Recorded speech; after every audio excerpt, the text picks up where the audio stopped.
and how many Bitcoin or Ethereum or whatever it is, that's all that counts to me. You know, whether it was right or wrong, we'll discuss that. We're on the edge of something so effing big. Nobody knows where we're going.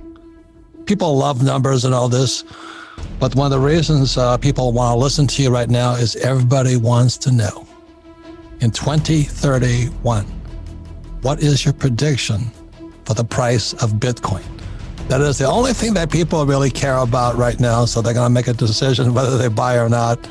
Not on France, not on anything like this, but what does Robert Breedlove see the future, given if history tracks, which it seems to be tracking, what will the price of Bitcoin be in 2031, which is 10 years? Do not sell your Bitcoin. With the recent Bitcoin crash, investors in cryptocurrency and Bitcoin were getting nervous with the price pulling back 30% from its peak. Robert Kiyosaki, otherwise known as Rich Dad, was quick to react to the crash, tweeting out great news and why crashing is good news for everyone. In this video, he sits down with the Bitcoin expert and discusses a Bitcoin price prediction for 10 years out in the year 2031. I've covered a lot of price predictions and analysis on the channel, but trust me, this is the best one yet. If you are an investor, you will want to hear this one out. Also, stick around to the end of the video where we cover two recent pieces of on-chain Bitcoin data that suggest where the Bitcoin price is likely to go from here. Also, only a tiny percentage of my viewers are actually subscribed. If you enjoy the video, consider subscribing. It's free and you can always change your mind. Enjoy the video. So the question is, Mr. Breedlove, what do you see happening in the future? I mean, we have 2031 coming, and everybody was going to hold it till last, but what do you think the future price of Bitcoin might be in 2031? But keep going into your analysis of why we have to keep jumping. Absolutely. Yeah, there's an old saying that says it's harder to stop halfway downhill than to just not go initially. And I think that's what inflation is. Yeah. And this law that we mentioned, this law of accelerating issuance and depreciation related to currency, this is an ancient law. I mean, it's been written about for hundreds and hundreds of years. This is not a joke. This is not something I made up. This is something you can find everywhere, that this pattern repeats. Once countries start down this path, it's very bad, and it's inescapable. You can't turn back. So going into 2031, which, as we left off earlier, I would expect the U.S. money supply to expand from 20 trillion-ish today to about 500 trillion in the next 10 years. I expect global M2 to expand roughly 12x, from around 100 trillion to about 1,250 trillion, 1.25 quadrillion. And the difference there is that a lot of the weaker international currencies will have collapsed into the dollar. So the dollar will actually have grown in purchasing power overall. And I think by this time, so going into 2031, let's say, that Bitcoin will have continued its growth trajectory. It will have played out another one of these price cycles. Possibly its price cycle will have broken and it just gone into a long, slow grind upwards as people realize it's a game of accumulation. And I think Bitcoin by this time will have reached about 20% of global purchasing power. So this would imply Bitcoin's market cap in 2031 dollars to be about $250 trillion. So that's about 1/5 of global M2 stored in Bitcoin. Now, accounting for inflation, that means Bitcoin's market cap in today's dollars would be about 20 trillion. So in 2031 dollars, and this is a very bright line to distinguish, I think Bitcoin by the year 2031 will be north of $12.5 million per Bitcoin. Jesus. But $12.5 million per coin?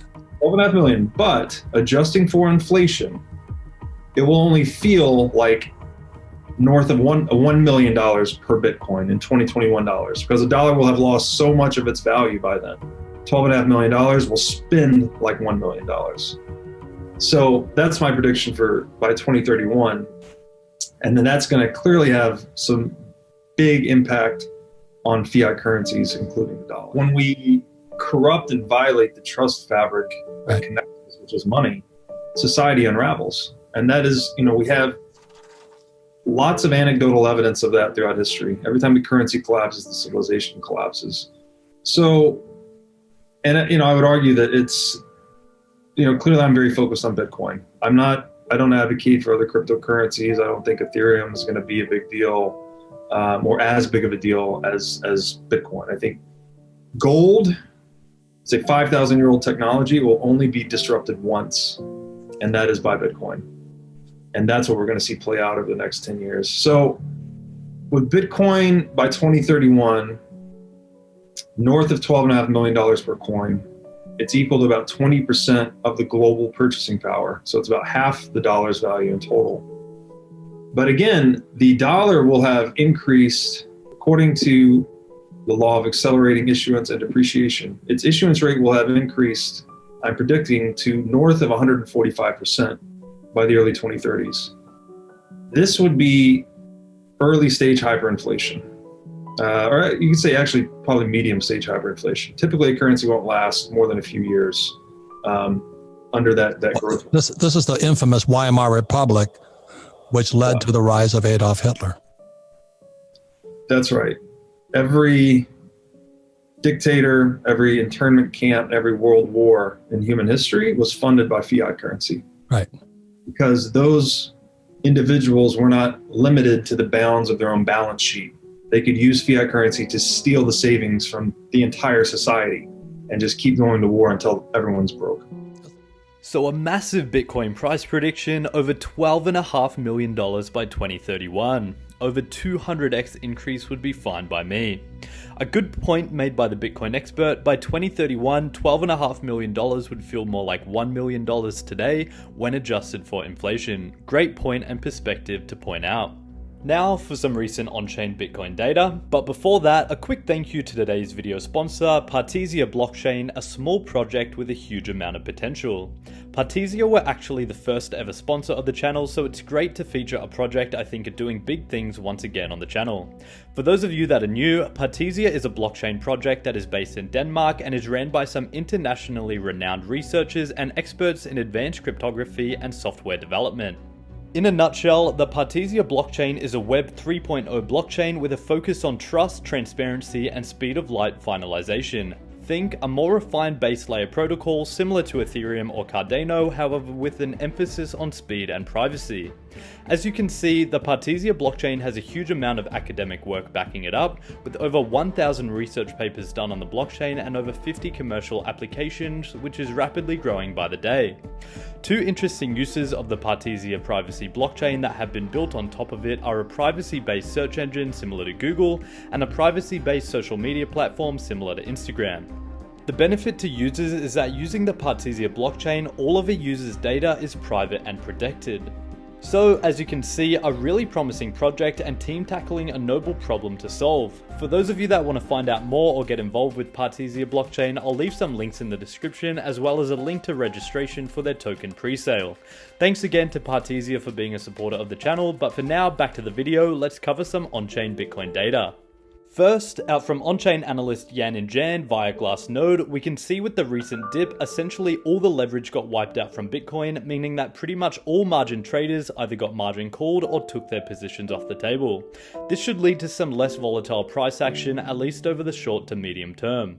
Second up, out from Block Report, it's my favorite type of data to see and we cover it often on the channel. The Bitcoin balance on exchanges continues to trend downwards even throughout the dip.